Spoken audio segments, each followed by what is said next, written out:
materi mengenai budaya positif yang tentunya sudah sering kita dengar ya sekarang, budaya positif, disiplin positif, pokoknya berbau positif.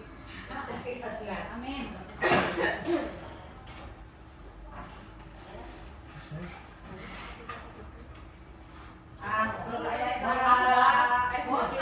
Habis di kelas kan rada aku bapak. Yuk berdiri dulu. Iya botak, batuk, batik. Kalau botak apa? Batuk. Dari mulut. Batik. Botak. Batuk. Batik. Botak. Botak. Botak. Batuk. Batuk. Batuk. Batik. Botak. Batik. Botak. Botak, botak, botak, batuk, batuk, batuk, botak, batuk, botak, batuk, batik. Lagi ya. Botak, batik, batuk, botak, batik, batuk, botak, batik, batik. Oke, terima kasih teman-teman semua. Terima kasih konsen ya.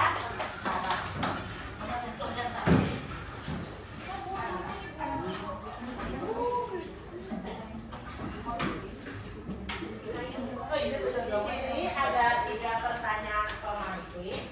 Nanti rekan-rekan semua silakan tuliskan satu jawaban dari setiap pertanyaan di satu kertas tiket. Kamu nggak baca dulu, oh nggak masuk grup ya? Tidak masuk grup ya. Kan kamu di data anu judulnya tanpa riasan. Anti esi.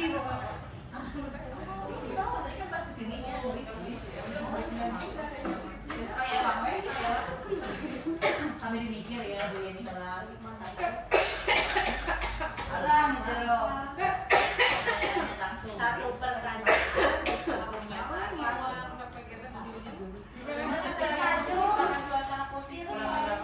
Saya belum ada. Kenapa Bu harus menciptakan? Pulpen merah nggak apa-apa Bu? Soalnya saya kan guru. Yang penting fungsinya Tapi satu-satu lah Dek. ya. Langsung jawabannya ya? Langsung nggak usah pakai soal. Bu, kalau nggak cukup, Gimana? nggak cukup gimana? Boleh ke bawah? Boleh. Kesampean boleh sampai pulpen. Ibu nggak cukup. Boleh ke bawah. Enggak, Bu Ben. Kenapa guru harus menciptakan lingkungan yang positif? Ini satu soal satu Aku lembar. tahu Iya. jawabannya. Dia kan tidak mendengar Bu Guru. Ya, ini konsentrasinya terganggu sama budinya.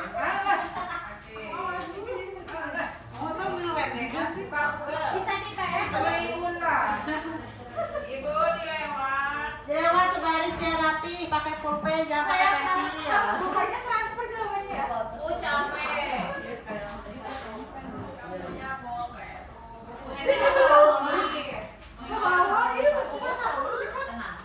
Idenya semua. Ya jawabannya Oh ya. iya karena dan Pertanyaan pertama, mengapa guru harus menciptakan lingkungan yang positif bagi murid? Kedua, bagaimana cara guru menciptakan suasana positif di lingkungan sekolah? Tiga, apa hubungan lingkungan positif dengan proses pembelajaran yang berpihak padamu? Hubungannya positif gitu. Ya, harus positif. Karena materinya positif. hasil dari positif usai dan lumut. Ayo Bu Adi di sini. Saya positif jauh kayu.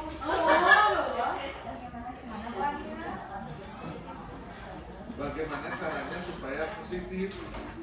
Masuk aja apa? Jadi kita belajar sesuatu yang bedanya dengan awal. Konsepnya pas masa Aduh subuh. ini penuh sama UBD.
Instagram sendiri cina mau di videoin. Nah, boleh mana? Satu, dua, tiganya yang Kakak mau ini pinjam pulpen. nggak boleh. Ada aku Justin Kak.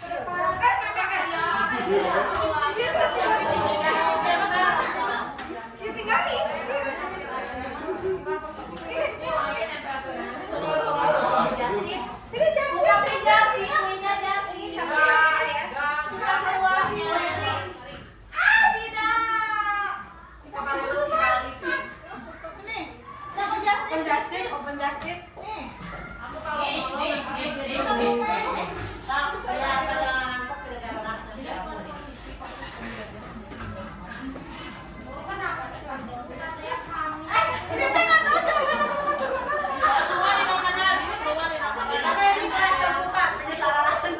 Ya, ibu kenapa ada yang ngambil kelasnya ibu? ini mau teh.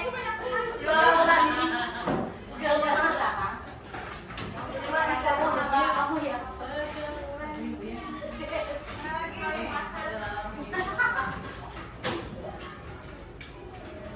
Ibu nggak kebagian ininya? Udah kan?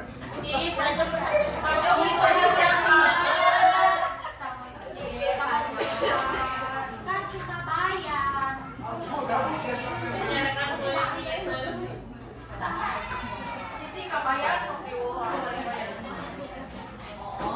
Kenapa dulu kan hubungan berarti soal Ari hidung mana ya? Iya, hidung. Cipeng.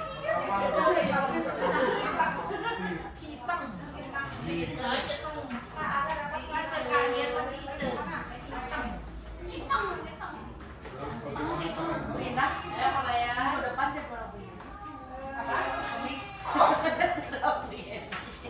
Ini udah sabaran pengen jadi MC. Aku tuh besok pergi.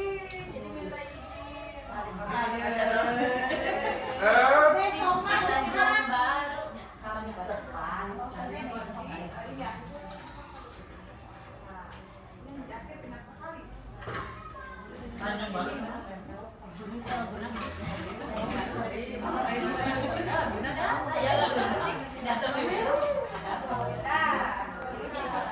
Sudah semua ya.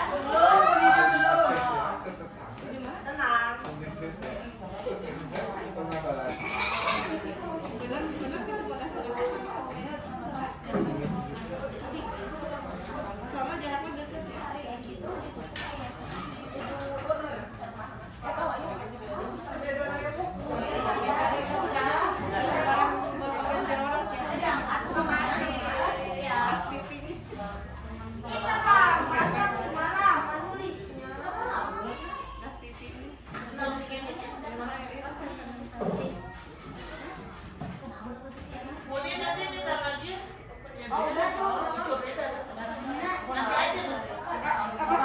Sakitnya terlalu gede sampai berdarah-darah.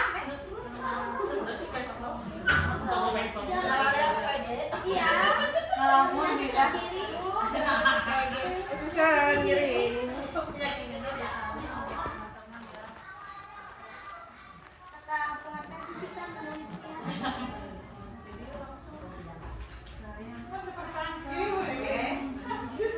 Jadi pertanyaan pertama, tidak semua ya. Mengapa guru harus menciptakan lingkungan yang positif bagi murid? Satu, karena lingkungan yang positif membuat suasana pembelajaran lebih bermakna. Setuju? Setuju. Agar kelas tertib namun tetap bahagia nyaman. Setuju? Setuju. Agar murid nyaman. Betul. Setuju. Supaya anak-anak dapat belajar dengan menyenangkan. Setuju. Supaya murid betah dan nyaman di sekolah. Agar tercipta kenyamanan di kelas. Agar anak bersemangat dan memberikan semangat atau kata-kata yang positif. Setuju. Agar pembelajaran di kelas menyenangkan. Agar benar-benar didik dan nyaman dan mengikuti proses pembelajaran. Agar siswa merasa senang belajar di kelas. Agar kelas menjadi tertib, aman, dan menyenangkan. Jawabannya semuanya hampir intinya menyenangkan dan nyaman. Ini positif ya kita supaya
menjadi lebih baik. Betul. Sangat berhubungan karena lingkungan yang positif akan menambah semangat belajar dan siswa terlayani maksimal. Menggunakan hal-hal yang menyenangkan sehingga peserta didik dapat belajar dengan baik. Ya, baik.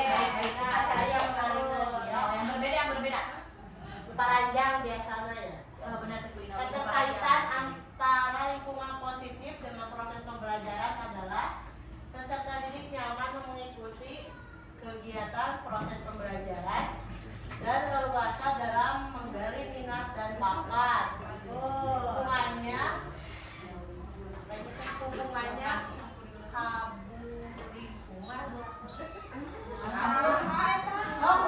kalau hubungannya lingkungan positif maka anak-anak belajar tidak tertekan. Izin mau ke belakang. Boleh. Cuma ke depan, Pak. Jadi intinya kalau lingkungan positif itu akan menciptakan suasana pembelajaran yang menyenangkan, anak tidak tertekan dan nyaman. Betul. Tepuk tangan untuk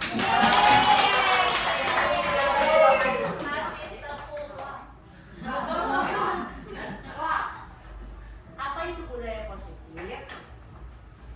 Jadi budaya positif adalah pendekatan yang berfokus pada pengembangan karakter positif dan mendorong perilaku yang selaras dengan nilai-nilai tersebut. Budaya positif bukan tentang hukuman, tetapi tentang membantu siswa memahami konsekuensi alami dari tindakan dan membuat pilihan yang bertanggung jawab. Jadi intinya budaya positif itu bagaimana cara menumbuhkan kesadaran pada diri anak bahwa apa yang mereka lakukan itu betul atau salah. Jadi bukan tentang hukuman.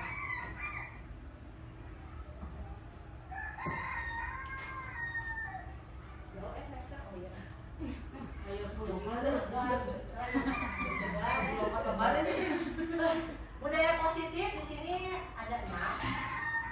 Pertama, disiplin positif. Kedua, nilai kebajikan dan keyakinan kelas. 3, teori kebutuhan dan teori motivasi. 4, penghargaan dan hukuman. 5, posisi kontrol. Dan terakhir, segitiga restitusi. Nah, dari awal dulu balik lagi ke filosofi Ki Hajar Dewantara, di mana kan kurikulum merdeka ini semuanya berawal dari filosofi Ki Hajar Dewantara, yaitu dengan tujuan pendidikan untuk menuntut segala kodrat yang ada pada anak-anak agar mereka dapat mencapai keselamatan dan kebahagiaan yang setinggi-tingginya, memberikan teladan, mendidik murid sesuai zamannya, mengajar murid sesuai potensinya, dan kebutuhan belajar yang menciptakan lingkungan positif dan memotivasi untuk terus belajar.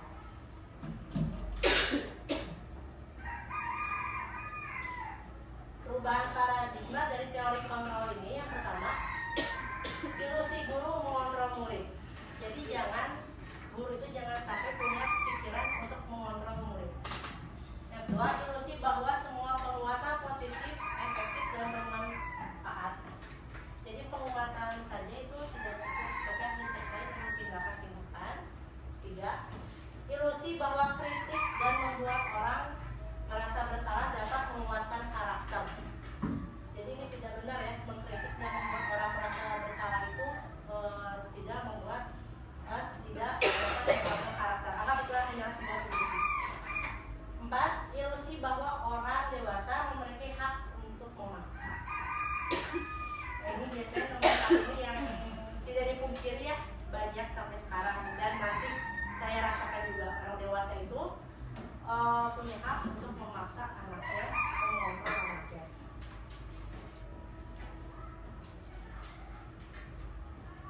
Apa yang ada di benak ibu dan bapak jika mendengar kata disiplin? Saya ingin jawaban dari Ibu Dewi. Apa yang ada di benak ibu jika mendengar kata disiplin? Senang sekali. Ganti nama. Nama Dewi itu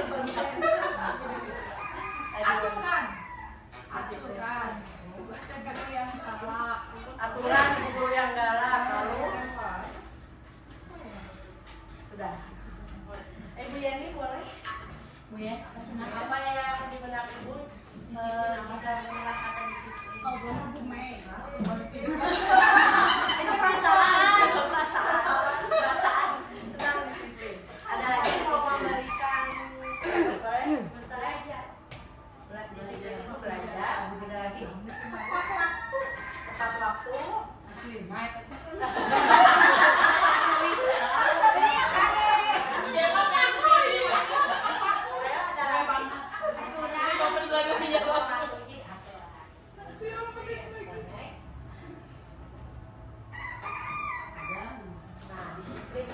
Disiplin berasal dari bahasa lain karena tidak saya lidah Indonesia.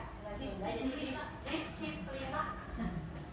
yang artinya belajar. Disiplin itu belajar.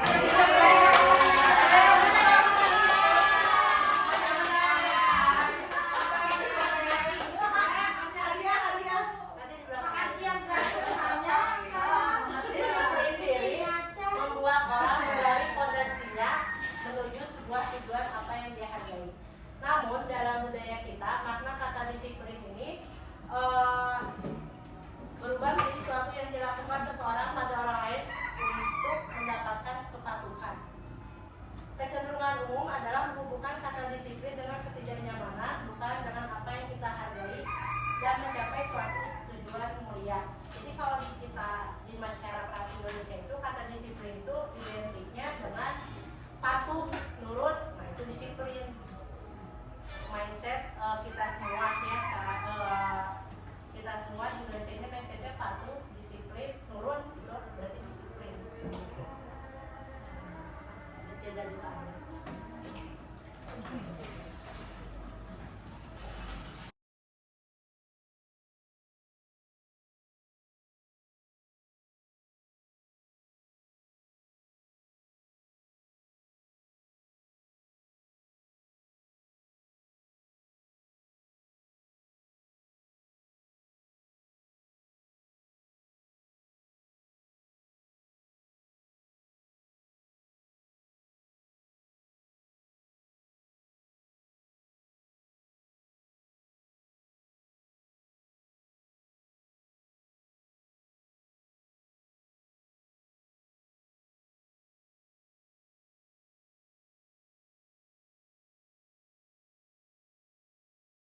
positif.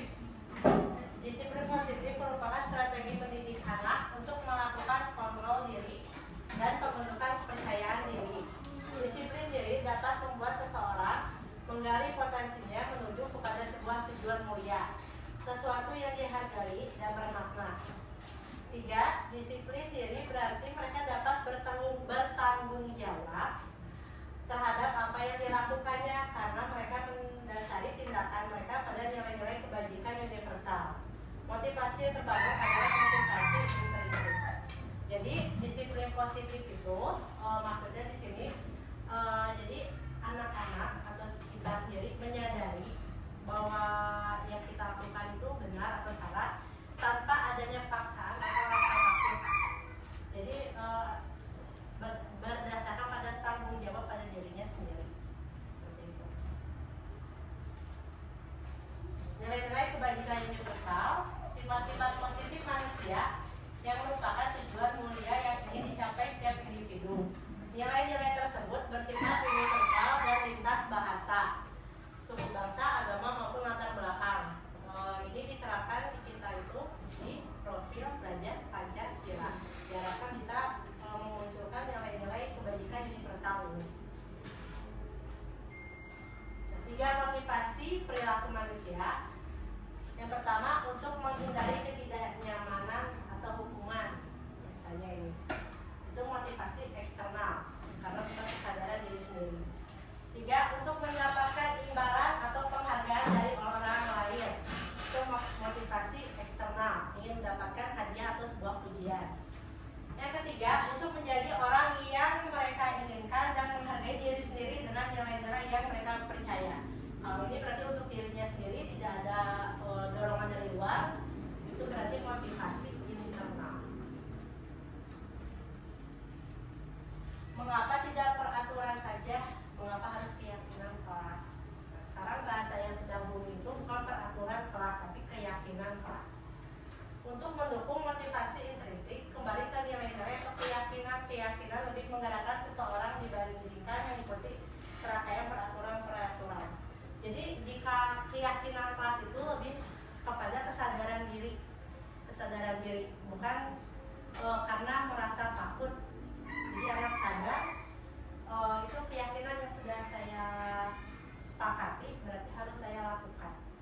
Itu masuk ke keyakinan kelas, makanya tidak peraturan kelas. Keyakinan kelas itu ciri-cirinya bersifat lebih abstrak daripada peraturan yang lebih rinci dan konkret. Keyakinan kelas berupa pernyataan yang universal. Ya, pernyataan keyakinan kelas senantiasa dibuat dalam bentuk positif. Jadi kata-katanya itu bukan seperti ini contohnya. Dilarang membuang sampah. Itu kalimatnya negatif. Kalau positifnya ada yang bisa menjawabkan pada tempatnya. Tapi jangan pada tempatnya. Kadang-kadang melihat tumpukan sampah, kita kan di sana tumpukan sampah, buang sampah ke situ mungkin. Kita bisa langsung buanglah sampah pada tempat sampah. Ya. Lalu ada contoh lagi kalimat negatif yang kita bisa rubah ke kalimat positif. Jangan berlari di kelas. Jangan ribut. Dirubah ke kalimat positif bagaimana? Menciptakan suasana kelas yang kondusif, tertib dan nyaman. Tidak berlari di dalam kelas. Tidak berlari di dalam kelas, berarti sama menciptakan suasana kelas yang aman, nyaman dan kondusif. Ada lagi kalimat negatif yang kita bisa ubah menjadi kalimat positif. Jangan kesiangan. Jangan kesiangan, tidak datang terlambat ke sekolah. Kita ubah jadi apa? Datang tepat waktu. Datang tepat waktu. Lanjut ya. Keyakinan kelas hendaknya tidak terlalu banyak sehingga mudah diingat dan dipahami oleh semua warga kelas. Kayak tadi kan kalau peraturan itu rinci, tidak boleh berlari, tidak boleh ngobrol, tidak boleh jalan-jalan di kelas. Kalau di keyakinan kelas itu menciptakan suasana belajar yang aman, nyaman dan kondusif. Itu sudah tergabung. Kalau peraturan biasanya panjang ya, detail, sempurna gitulah peraturan. Tapi kalau keyakinan kelas mungkin hanya sudah disepakati saja seperti itu. Keyakinan kelas sebaiknya sesuatu yang dapat diterapkan di lingkungan tersebut. Jadi keyakinan kelas itu disesuaikan dengan kondisi kelasnya masing-masing.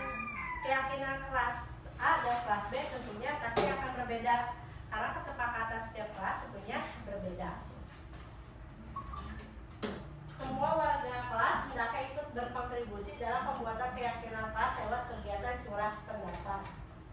Nah ini biasanya kalau kita bikin aturan itu, aku makan guru ini peraturannya, sok ada yang mau ditambahin nggak? Diem ya anak-anaknya ya biasanya, ya bu ya. Tapi kalau keyakinan kelas itu guru menyerahkan pada anak sok mau apa dituliskan. Tapi bagaimana jika keyakinan kelas yang ditulis itu dalam bentuk kata negatif? Kan biasanya sok tulis keyakinan kelasnya kan tidak boleh jalan-jalan, tidak ikuti kelas dan sebagainya. Nah nanti setelah direvisi itu bisa kita ubah ke kalimat yang positif. Jadi kaji kembali. Bersedia meninjau kembali keyakinan kelas dari waktu ke waktu. Jadi keyakinan kelas ini bersifat fleksibel, bisa berubah kapan saja sesuai dengan kesepakatan kelasnya masing-masing. Yang penting adanya kesepakatan mau hari ini sudah dibikin, besoknya mau dirubah boleh asal ada kesepakatan dari semuanya.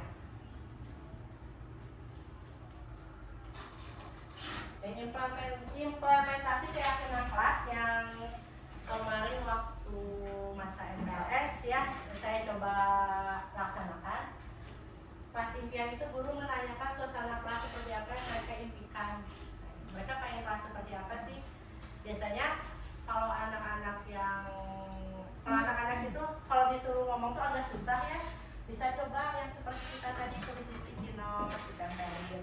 Tentunya kalau ada hal-hal baru atau apalagi yang bergerak, anak-anak tuh lebih antusias ya. Kedua, bagaimana mewujudkannya? Guru menanyakan bagaimana cara mereka untuk mencapai kelas impian tersebut. Jadi ditanyakan mau bagaimana cara mewujudkannya. Tiga, tindak lanjut bersama-sama memperjelas keyakinan kelas dan menyetujui.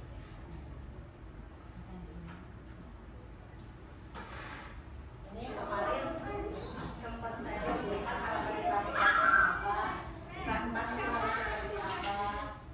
Nah ini kesepakatan kelasnya boleh makan di kelas. Jadi masih ada kata-kata yang negatif. Jadi setelah ada ini tidak saya cantumkan yang langkahnya. Cuma kemarin saat coba karya itu ada simulasi ya. Jadi menuliskan mau bagaimana saja kata-kata yang negatif itu setelah semuanya ditulis diubah ke positif, ke kalimat-kalimat positif jadi lebih sedikit. Setelah diubah ke kalimat positif itu ditentukan ini tanggung jawab siapa, ini kewajiban siapa, jadi dibagi-bagi kembali seperti itu.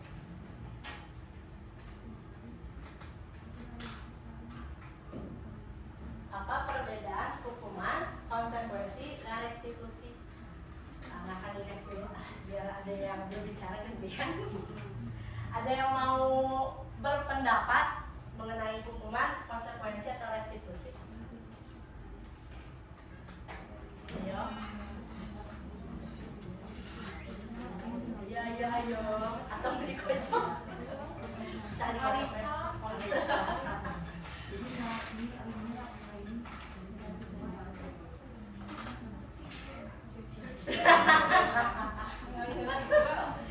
Bu Putri boleh mau hukuman itu apa sih? Hukuman tuh biasanya diartinya negatif dan kayak udah kalau kamu kayak gitu hukumannya ini. Nah tapi kalau konsekuensi bisa jadi di si anaknya disadarkan kalau kamu seperti ini berarti konsekuensinya apa konsekuensi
dan dibahas dan disetujui oleh murid dan guru. Kalau konsekuensi itu sudah terencana.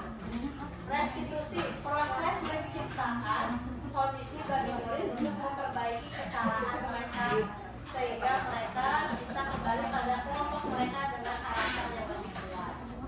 Jadi kalau restitusi ini seperti yang Ibu Putri sampaikan, memang prosesnya itu sedikit panjang dan tidak dipungkiri memerlukan kesabaran dan pemilihan kata yang bisa membuat anak terpancing untuk mengungkapkan apa yang kita maksud itu gitu, restitusi itu. Hukuman, anak atau murid tidak tahu apa yang akan terjadi dan tidak dilibatkan. Hukuman bersifat satu arah dari pihak guru yang memberikan dan murid hanya menerima suatu hukuman tanpa mengetahui suatu kesepakatan atau pengarahan dari pihak guru baik sebelum atau sesudahnya. Hukuman yang diberikan bisa berupa fisik maupun psikis. Murid atau anak disakiti oleh suatu perbuatan atau kata-kata. Jadi bisa berupa verbal maupun non verbal. Ini hukuman ini ya masih kita sering lakukannya di dalam murid. Saya itu masih suka memberikan hukuman karena tidak adanya konsekuensi, tidak ada konsekuensi atau kesepakatan sebelumnya. Kalau konsekuensi, umumnya bentuk-bentuk konsekuensi dibuat oleh pihak guru atau sekolah dan murid sudah mengetahui sebelumnya konsekuensi yang akan diterima bila ada pelanggaran. Jadi kalau konsekuensi ini tentunya sudah ada sebuah kesepakatan, jadi tidak diberikan secara tiba-tiba atau refleks pada saat itu.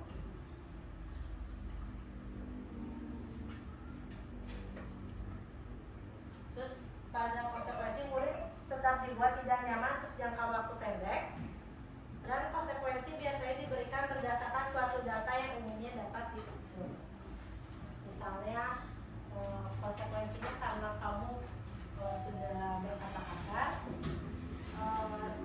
tulis perjanjian saya tidak akan berkata kasar 2 halaman, berarti bisa dibuat. Sudah 2 halaman berarti sudah selesai konsekuensi.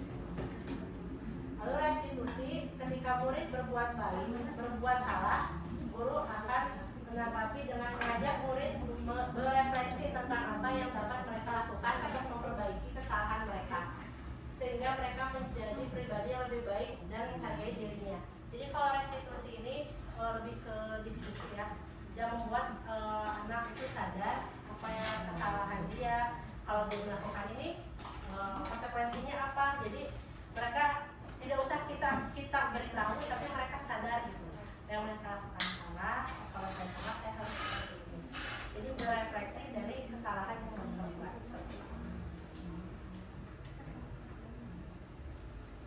Kok bisa memberikan penghargaan dapat berarti sebagai hukuman?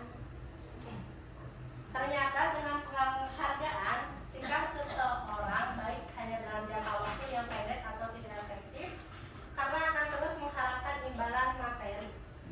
Dengan penghargaan dapat merusak hubungan dan menurunkan kualitas serta kreativitas. Penghargaan dapat dikatakan sebagai hukuman karena cenderung mengendalikan perilaku seseorang. Kalau kamu baik, lu beli es teh. Jadi kita seperti mengendalikan kan, tapi bukan berdasarkan kesadaran anak. Kalau kamu mau ke depan, nanti dikasih pulpen. Jadi ada iming-iming ketika imbalan. Bukan berarti penghargaan itu tidak boleh, hanya sekali jangan diiming-imingi. Jangan diiming-imingi. Nanti anaknya jadi dia mau seperti itu karena ada hadiah. Kalau ada hadiah, aku nggak mau.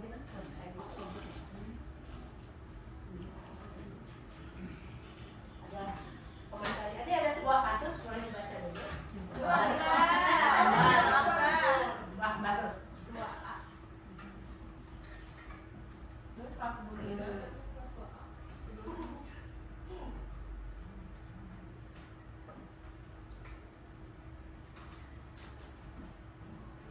Panggil dong.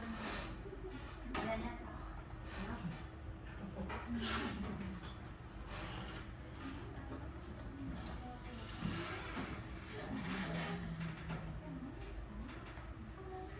Karena nggak dikasih Kumamahna.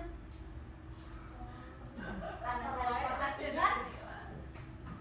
Nah sekarang jika Bapak Ibu menjadi ibu hamba, apa yang akan Bapak Ibu lakukan?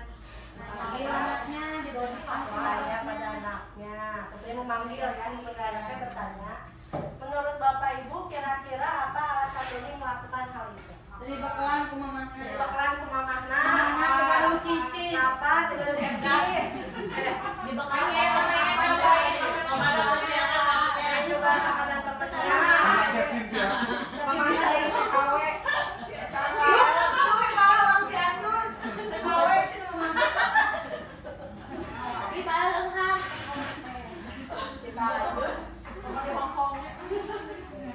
Pertanyaan tadi itu berhubungan dengan kebutuhan dasar manusia. Ada kebutuhan bertahan hidup, kasih sayang dan rasa diterima, bertahan survival, kasih sayang dan rasa diterima, love and belonging, kebebasan freedom, penguasaan power, kesenangan fun. Perubahan paradigma teori kontrol. Oh, balik sini ya. Yang pertama itu kebutuhan bertahan hidup atau dari survival. Misalkan kebutuhan makan, minum, tempat tinggal, dan kesehatan itu kebutuhan bertahan hidup. Jika dari kasus Ibu Ambar dan Jody tadi, bila jawabannya dia lapar dan orang tuanya tidak membawakan bekal makan siang, berarti kebutuhan bertahan hidupnya ini tidak terpenuhi, makanya dia melakukan hal tersebut.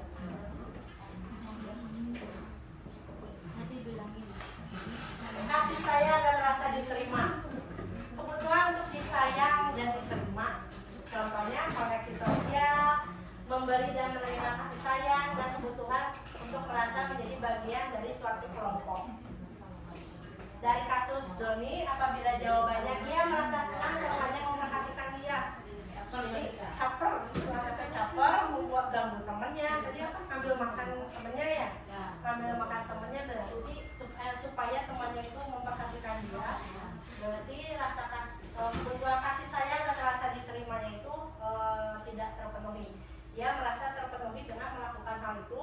Nanti tentunya guru itu akan melaporkan kepada orang tuanya ya. Jadi nanti dia diperhatikan oleh orang tuanya. Makanya kebutuhannya baru terpenuhi. Penguasaan atau kebutuhan pengakuan atas kemampuan. Keinginan untuk dianggap berharga bisa membuat pencapaian kompetensi, kompeten diakui, dihormati, bisa membuat perbedaan pencapaian. Jadi ini maksudnya ingin dipuji lah kalau kita caper. Ini diakui bisa melakukan eksistensi. Kalau dari jawaban kasus Doni, apabila jawabannya dia jadi merasa hebat karena temannya jadi takut dengan dia dan menuruti perintah Doni. Ini berarti kebutuhan atas penguasaan atau kebutuhan pengakuan dan kemampuan ini tidak terpenuhi. Kebebasan, kebutuhan akan kemandirian, otonomi, memiliki pilihan dan mampu mengendalikan arah hidup seseorang. Kalau alasan dari kasus Doni tadi, dia merasa bosan dengan bekal makan siang yang dibawakan ibunya dari atau bekalnya selalu sama. Jadi bosan nih Doni karena bekalnya digoreng terus kemudian bagi nyobain nasi goreng. Kebutuhan akan kebebasannya itu tidak Selanjutnya kebutuhan kesenangan, kebutuhan untuk mencari kesenangan, bermain dan tertawa. Dari kasus Doni, apabila jawabannya karena dia iseng saja, dia menikmati ekspresi wajah temannya yang kesal, berarti dia cuma ingin bersenang-senang. Kebutuhan kesenangannya ini tidak terpenuhi. Nah ini Bapak Ibu yang biasanya sering kita temui ya. Kenapa kamu ganggu teman kamu? Iseng aja. Berarti anak itu kebutuhan akan kesenangannya kurang atau belum terpenuhi. Tidak terpenuhi, belum terpenuhi. 5 posisi kontrol dulu. Di sini kita ada sebagai penghukum, sebagai teman, sebagai pembuat rasa bersalah, sebagai pemantau, dan sebagai manajer.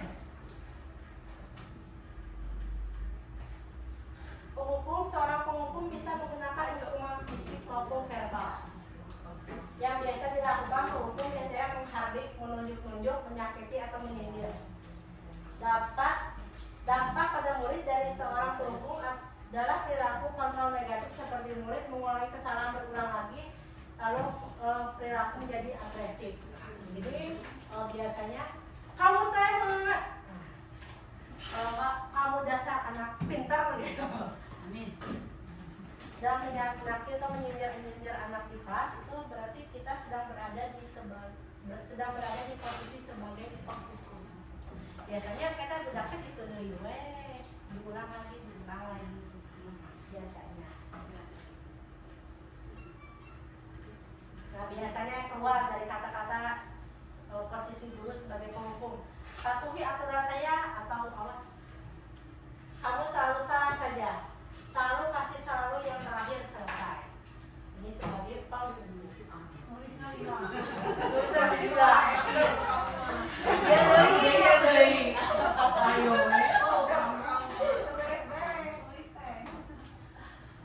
Sebagai pembuat rasa bersalah.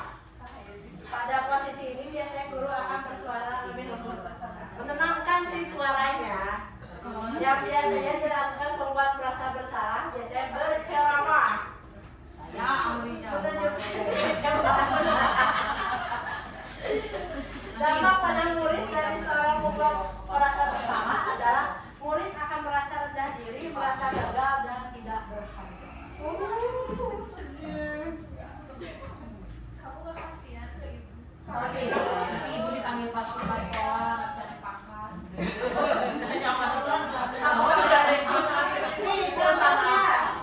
Ibu salah kecewa sekali dengan kamu. Gimana mimiknya?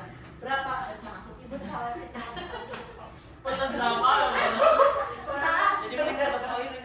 Berapa kali bapak harus memberitahu kamu ya? Gimana coba kalau orang tua kamu tahu kamu berbuat begini? Nanti disalahin ibu. Itu salahnya ibu. Ibu teh kan udah sering kali kenapa kamu begini terus? Suaranya lembut kamu yakin. Nah sebagai teman, nah ini pasti yang ingin ya bapak ibu capai. Tapi kita lihat dulu sebagai teman itu seperti apa. Guru pada posisi sebagai teman tidak akan menyakiti murid, namun selalu berupaya mengontrol murid melalui pendekatan persuasi. Yang biasanya dilakukan posisi sebagai teman adalah membuatkan alasan-alasan untuk murid-muridnya. Dampak pada murid adalah murid akan tergantung, tidak mandiri, dan tidak bisa memutuskan putusan sendiri. Jadi manja. Semua posisi. Ayo bantulah ibu, ayo bantulah demi bapak ya. Ayo ingat, tidak bantuan bapak. Enggak boleh. Bantuan bapak selama ini. Ya sudah, ini tidak apa-apa. Nanti ibu bantu deh. Nah posisi sebagai teman ini biasanya nanti jika suatu saat kita tidak membantunya atau anak tersebut kena masalahnya tidak kita bantu karena kebiasaan kita bantu, nanti akan muncul pikiran bapak atau ibu dan sayang sama aku, jangan jadi teman aku, jadi timbul rasa kecewa dalam dirinya. Emang. Jadi Banyak nawar. sebagai pemantau, guru pada posisi ini biasanya selalu mengawasi atau memantau muridnya yang berpatokan pada catatan atau kesepakatan yang sudah disetujui. Ya, ini mah teks banget. Yang biasa dilakukan posisi sebagai pemantau yaitu memantau, menghitung dan mengukur kedisiplinan murid. Dampak bagi murid dari posisi kontrol pemantau yaitu menitik beratkan pada dampak pada diri sendiri, mendapatkan hadiah atau mendapatkan hukuman.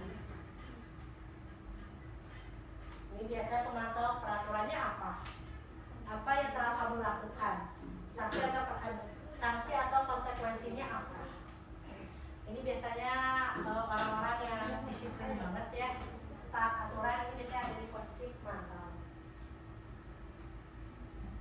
Yang terakhir, manajer. Guru pada posisi ini biasanya posisi di mana guru berbuat sesuatu bersama dengan murid, mempersilahkan murid mempertanggungjawabkan perilakunya, mendukung murid agar dapat menemukan solusi atas permasalahan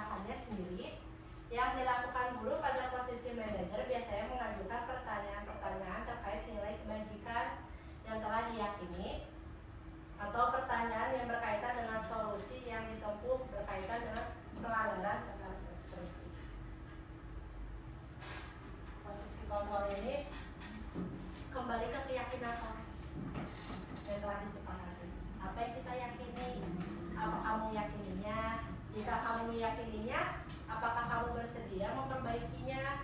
Jika kamu memperbaiki ini, hal ini menunjukkan apa tentang dirimu? Apa rencana kamu untuk memperbaiki hal ini?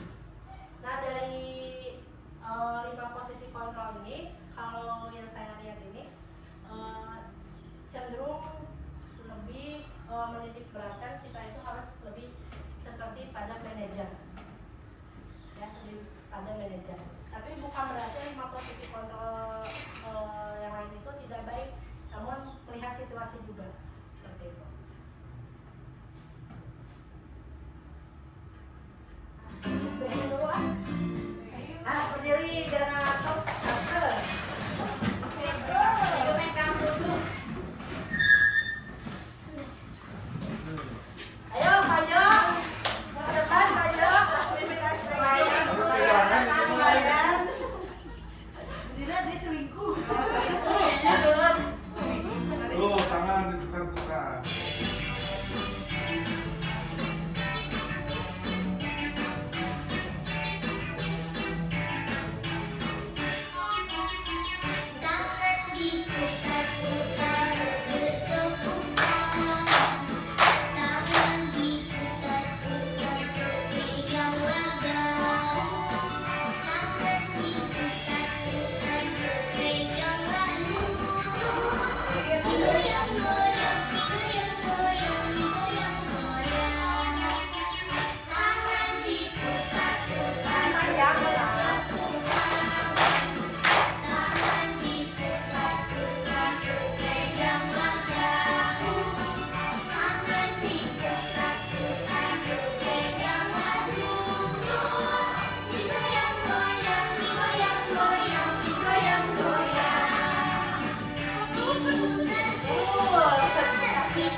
Gas sekali. Terakhir sedikit lagi. Oke. Yang terakhir itu penerapan segitiga restitusi. Ini itu pemecahan masalah yang diharapkan bisa diterapkan oleh kita semua ya,